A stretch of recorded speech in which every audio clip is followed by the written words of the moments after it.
Halo sahabat Sumade, jumpa lagi. Oke, di video kali ini saya akan mencoba memberikan sebuah contoh bagaimana cara menghadapi kondisi kebun yang sering kebanjiran. Tentunya, cara ini adalah cara yang sangat praktis dan sangat ekonomis. Oke, sebelumnya saya akan bercerita dulu. Nah, ini adalah satu contoh kondisi kebun kita di saat musim penghujan. Ya, sangat miris sekali. Ini salah satu pemanen kita yang sedang mengeluarkan TBS untuk dikeluarkan ke TPH. Kondisinya sangat mengenaskan sekali ya.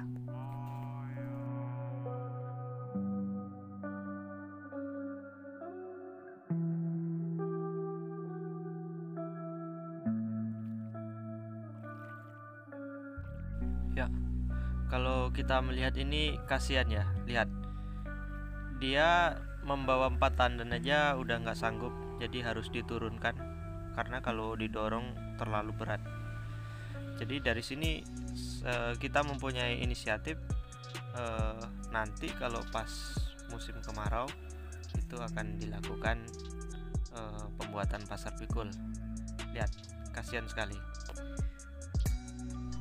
Dan oke, kita skip videonya, kita lanjut ke project. Nah, ini posisi kondisi curah hujan sudah berkurang ya, jadi daerahnya pun sudah agak kering.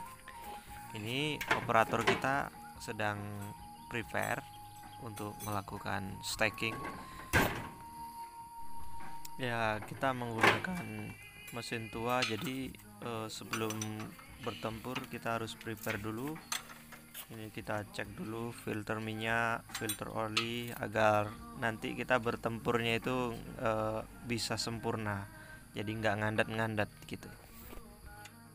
Ya, operator kita ini masih muda sekali, tapi memang terampil ya, bisa jadi mekanik juga. Oke, skip, let's go. Oke, nah ini kita sudah mulai melakukan pembuatan pasar pikul ya. Ini di hari pertama pembuatan kemarin kita udah sempat live di Facebook ya.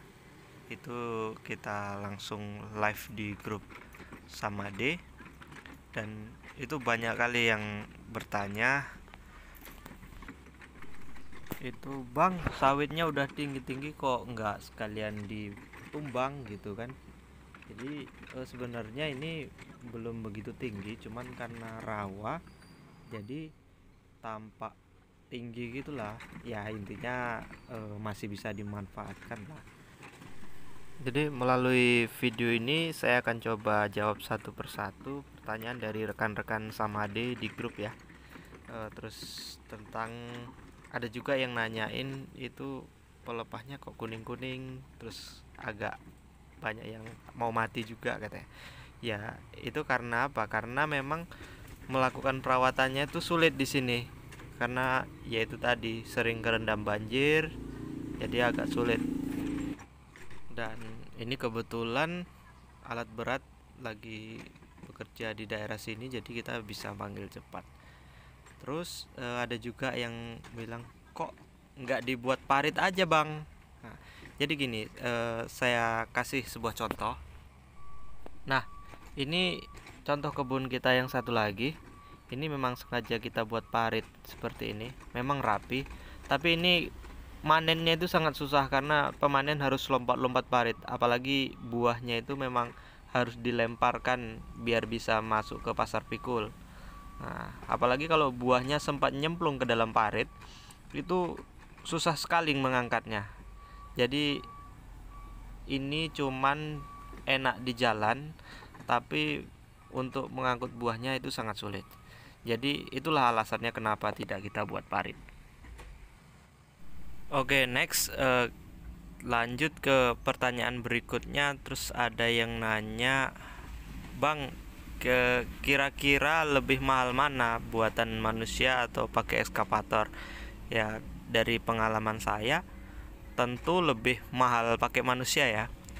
Karena kalau pakai manusia itu selain hasilnya kurang gimana ya, tingkat ketinggian tanahnya itu kurang banyak, terus kurang tinggi, jadi cepat longsor juga dia. Nah, kalau dari segi biaya tentu lebih murah pakai eskavator. Karena apa? Karena kalau pakai manusia itu per meter itu 25.000. Kalau pakai eskavator itu dia udah lebarnya pun hampir 2 meter, terus harganya cuman 11.000 per meternya. Jadi udah jauh lebih murah pakai eskavator. Terus ada juga yang nanya, "Bang, itu kalau dibuat-buat lubang begitu apa nggak berpengaruh sama sawitnya?" Sebenarnya kalau ini kayaknya nggak begitu pengaruh lah, karena akar sawit itu kan banyak. Kalau cuman diambil segini kayaknya nggak berpengaruh. Cuman ini enaknya nanti kalau kita buat seperti ini, itu pas kita melakukan penyemprotan tuh kita bisa mengambil air di sini. Walaupun musim kemarau dia airnya masih banyak gitu kan. Itu keuntungan yang pertama. Terus